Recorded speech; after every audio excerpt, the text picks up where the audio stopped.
여러분 안녕하십니까? 반갑습니다. 김동수입니다. 오늘 부동산과 사람 제7번째 시간이 되겠는데요. 오늘 주제는 강남의 다주택자 소유자들이 진퇴양난에 빠지고 있다. 이런 내용으로 여러분과 함께 하겠습니다.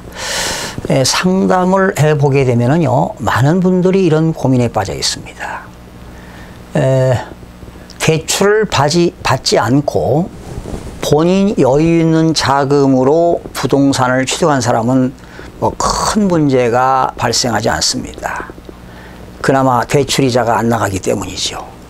또한 4월 1일 이후에 다주택자들이 중공공임대주택 8년 장기간 임대주택의 임대 등록을 한 경우는 8년 이상 의무적으로 임대를 해야 됩니다.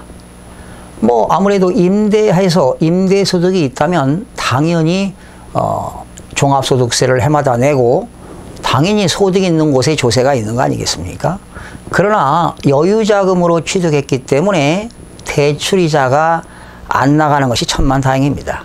그러나 1세대 2주택 또는 3주택을 가졌는데 대출을 안고 또 갭 투자하기 위해서 부동산을 가지고 있습니다. 이런 분들은 어떠한 문제가 생기느냐?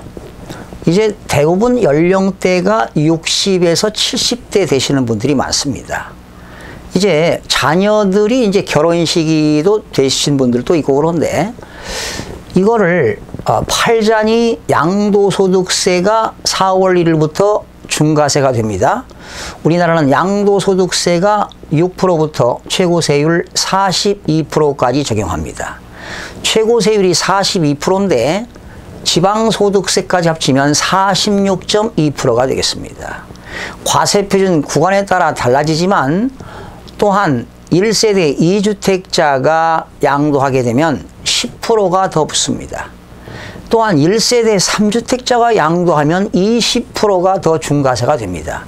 그러면 평균 잡아 50%라고 세금을 가정해 본다면 과거에 5억 주고 샀던 부동산이 지금 10억을 간다고 가정해 본다면 5억이 양도 차익입니다. 그러면 5억에 대해서 50%면 2억 5천만 원의 양도소득세를 내야 된다는 결론이죠. 그러나 또 강남 지역의 특수지역은 10억만 갑니까? 15억, 20억이 이상 가는 경우도 있습니다. 그렇게 되면 5억 주고 산 금액이 20억이 되면은 갭이 15억입니다. 거기에 50%면 7억 5천만 원의 양도소득세 부담이 가중되는 겁니다. 그런데 이 보유기간에 따라서 3년 이상 보유하면 장기보유 특별공제를 적용해 주는데 1세대 2주택자들은 다주택자들은 4월 1일부터 장기보유 특별공제도 공제를 받을 수가 없습니다. 그렇게 되면 양도소득세를 몇 억씩 내야 되는 그런 부담도 있고요. 이제 자녀가 결혼이 될 때니까 자녀에게 증여를 해야 되겠다. 또 자녀가 무주택자인데 결혼을 했다 하더라도 자녀에게 증여를 하려고 보니 10억이면 10억짜리 증여하게 되면 부자지간에 증여 공제가 5천만 원이니까 9억 5천만 원의 증여세를 내게 되면 그것도 수억 원의 증여세가 부담이 됩니다. 그러니 양도하자니 양도소득세 수억, 자녀에게 증여하자니 증여세도 수억, 이래서 양도할 수도 없고 증여할 수도 없는 그런 상태입니다. 거기다가 대출이 있으신 분들은 이제 대출금리가 인상되게 되면 이자 부담도 가중이 되겠지요. 그래서 다주택자들이 양도도 못하는 입장, 증여도 못하는 입장, 거기에다가 내년부터 보유세, 여기서 보유세라고 하는 것은 아파트를 가지고 있으면 재산세, 해마다 재산세는 7월 16일부터 7월 30일까지 2분의 1 내고 9월 16일부터 9월 30일까지 2분의 1을 내고 12월 1일부터 12월 15일까지 종합부동산세를 납부하게 되는 거지요. 그게 바로 보유세 아니겠습니까? 그런데 이제 내년부터는 보유세가 강화된다고 하지요.